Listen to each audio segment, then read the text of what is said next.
Good evening and welcome to I-24 News Defense Magazine. I'm Yael Wisner-Levy, filling in for Alon Ben David with your weekly review of security, intelligence, and strategic affairs. In this edition, we examine the recent nuclear non-proliferation treaty conference and its possible effects on the Mideast arms race.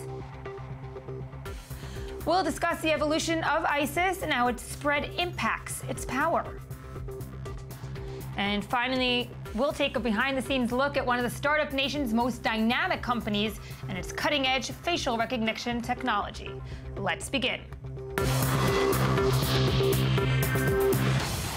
Last month's nuclear non-proliferation treaty conference at the United Nations concluded with the United States' veto on an Egyptian-led drive on a possible Middle East nuclear weapons ban. Many in Jerusalem were concerned that forcing Israel to abandon nuclear ambiguity could spark a nuclear arms race in the Middle East and unravel the NPT. Lauren Izzo reports. As battles rage throughout the Middle East, world leaders are no doubt asking themselves an important question. What if nuclear weapons were to wind up in the wrong hands? U.S. Secretary of State John Kerry addressed the issue last month at the UN's Nuclear Non-Proliferation Treaty Review Conference. Today, the race to nuclear arms that once sparked the fear of imminent Armageddon in billions of human beings and hearts, that has been supplanted in a wary but steady march in the direction of reason towards the promise of peace. Following April's signing of a framework nuclear agreement between world powers and Iran, many fear that the Islamic Republic may have nefarious intentions. Prime Minister Benjamin Netanyahu has reiterated time and again that Tehran's actions could trigger a nuclear arms race in the Middle East. Such a deal does not block Iran's path to the bomb. Such a deal paves Iran's path to the bomb. Last month, President Barack Obama hosted several Gulf Arab leaders at a summit in Washington in a bid to alleviate concerns and justify his course. Middle East leaders are skeptical about the prospective accord and about its regional ramifications. Saudi officials have warned that Riyadh plans to match whatever nuclear capabilities Iran is able to retain. Meanwhile, the region is seeing a major buildup of conventional weapons, almost entirely supplied by the West. Arms sales to the top 5 purchasers in the Middle East, Saudi Arabia, the United Arab Emirates, Algeria, Egypt, and Iraq, will surpass $18 billion this year, up from $12 billion last year.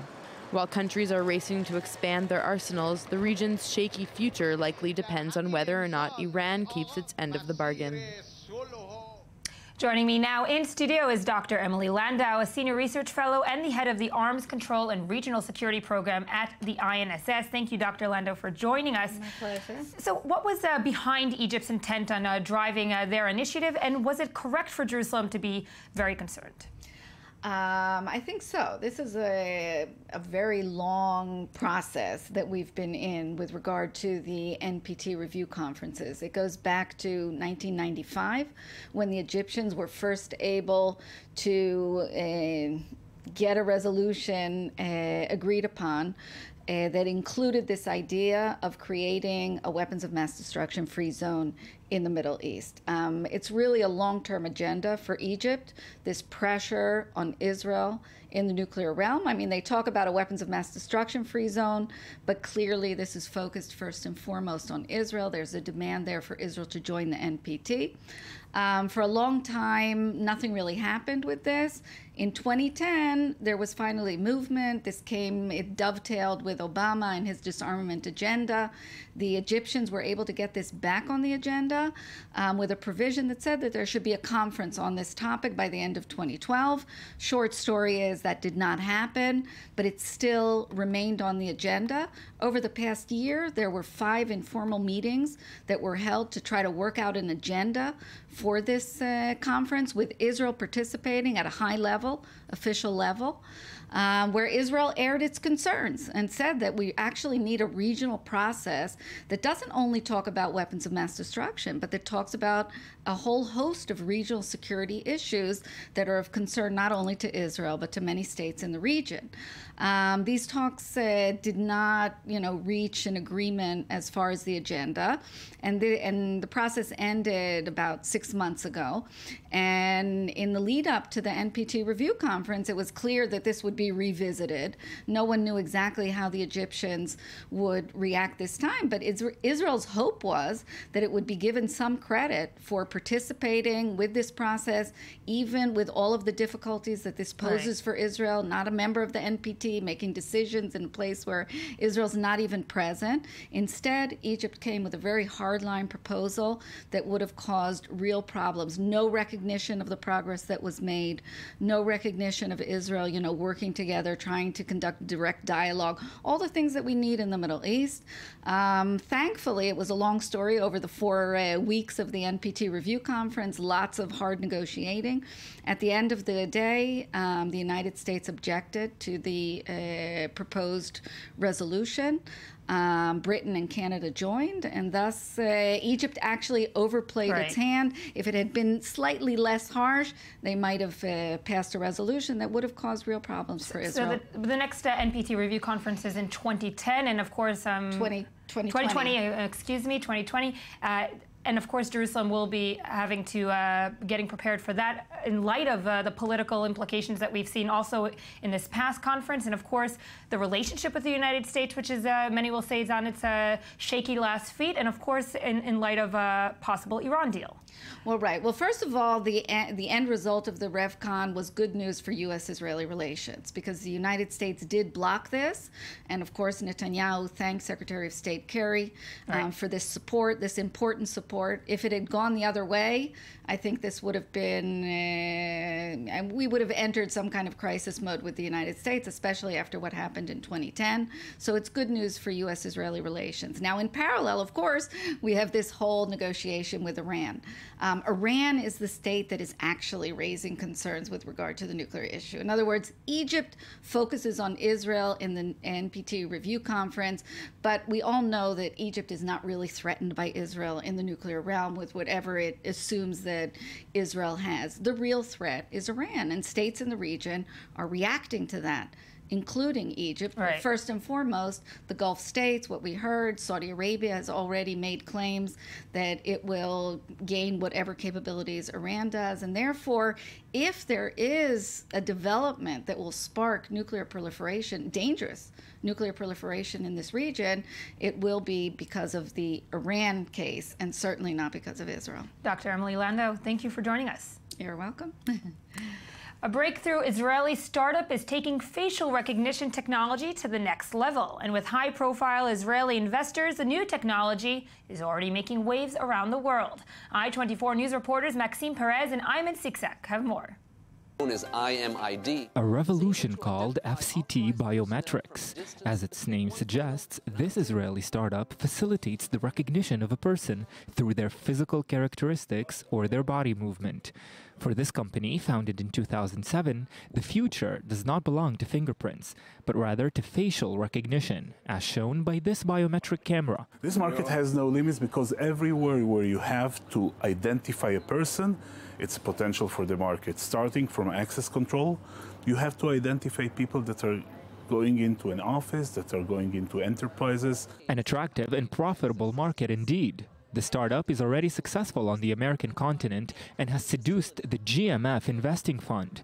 Its owner, Swiss billionaire Gary Fagel, has authorized the capital injection of $15 million. Now, FCT Biometrics has recruited another strong partner, former Israeli Prime Minister Ehud Barak, who joins the company's executive board. There, he will meet an old friend from the IDF General Staff, General Aaron Ze'evi Farkash. There is a need, a crucial need in cities, in mega cities, for security and safety, and also a preventive way.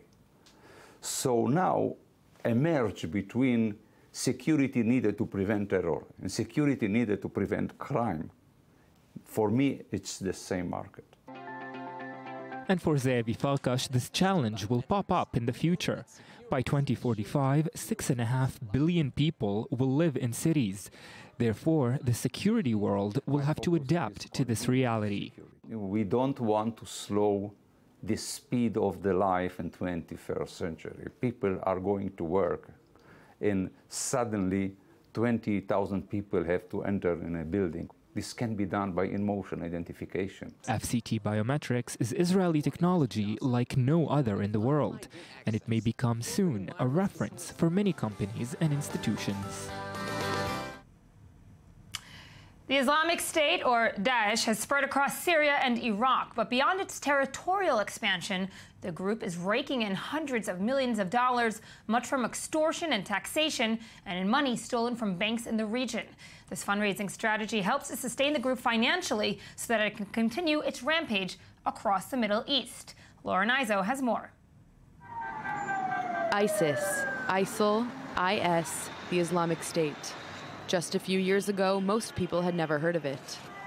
The jihadist group only gained international recognition when it began releasing high-quality propaganda videos featuring its detainees and gruesome killings. Now the IS is making advances in Iraq and Syria and slowly gaining strongholds in Libya and Afghanistan. It has become the most threatening and destructive terror organization in the Middle East. In addition to its geographical expansion, the group's funding is growing as well. In July of last year, the Islamic State took control of Syria's largest oil fields. IS is led by Abu Bakr al-Baghdadi, who previously spent 4 years in a U.S.-run prison in southern Iraq. Very little is known about al-Baghdadi, yet he remains a target of the American-led coalition fighting IS. A formidable foe, the IS has withstood a months-long U.S.-led bombing campaign and has overwhelmed Iraqi forces and Shiite militias fighting against it. The so-called Islamic State, IS, is a threat to Iraq, Syria, and the region. I'm profoundly dismayed by its barbaric acts, including accounts of summary executions, boys forcibly taken from their homes to fight, girls abducted or trafficked as sex slaves. The United Nations has accused IS of major human rights abuses and war crimes. The Amnesty International has reported ethnic cleansing by the group on a historic scale. To further discuss the evolution of ISIS, I'm joined now by Dr. Howard Schatz, a senior economist at the RAND Corporation, who's in Israel for the annual conference of the Fisher Institute for Air and Space Strategic Studies. Dr. Schatz, thank you for joining us. Much of the footage we see of ISIS shows relatively primitive fighters lacking in state-of-the-art equipment. How were they then able to come into control of large swaths of land in both Iraq and Syria? Right. Well, I don't know that I'd classify it as primitive. They certainly didn't have the most advanced weapons. They're a clandestine group, or they're an insurgent group, and it's often very difficult for such groups to get really the most high technology weapons. I would add that they do have very good weaponry now. That's weaponry that they've captured from the Iraqi army as they've overrun its bases. But the bigger question is, how could they succeed at taking over areas of land? They had a consistent practice, really, starting in the early days and consistently practiced through now. And what they would do is they would set up cells in a town, and those cells would make connections, would find people who sympathized, who could house other fighters. They would conduct assassination campaigns against officials or against any opponents they had, and then they would overtly move into a town. You would use suicide vehicle-borne IEDs or individual fighters who were suicide bombers. A lot of it has been said, though, about the group's funding, especially through Iraqi banks themselves. Can you walk us through their financing? Iraq is continuing to pay its government employees who are within ISIS territory. It's a largely cash-based economy, and so there are very credible reports from U.S. officials and from the Financial Action Task Force, which is a multilateral organization, that when Iraq transfers this money, when this money eventually goes into ISIS territory, ISIS takes a portion of it, and that's been estimated at hundreds of millions of dollars a year. Now, that is emblematic of how ISIS raises its money. The most important thing to remember when you think about ISIS finance is that the group, as a rule, does not seek donations from outside. They may get some donations, but their basic operating method is to raise money internally, and they do that through oil smuggling, and this is something they've done since 2006. The fight against ISIS, though, has also created some strange, maybe even loose alliances with the United States and Iran on the same team, so to speak. Can you tell us a little bit more about this strange dynamic? Right, that's an extremely good question, and the answer is really uncertain, and I think no one knows. For now, these are tactical alliances, and it does not look like these tactical alliances built only on defeating ISIS will lead to longer-term alliances. There have to be much more important, much bigger issues to be resolved. So, we could see, if there is a nuclear agreement, for example, that would be much more of a driver to accommodation. I wouldn't say alliance, but more of a peacetime accommodation between, for example, Iran and the Western powers. But I think an alliance built solely on fighting ISIS is purely tactical. Thank you, Dr. Schatz, for joining us. You're welcome. It was a pleasure to talk to you. So that's all the time we have for today. Be sure to visit us again next week for another edition of I-24 News Defense. For all the latest headlines, you can log on to i24news.tv. Have a safe night from the Jaffa Port.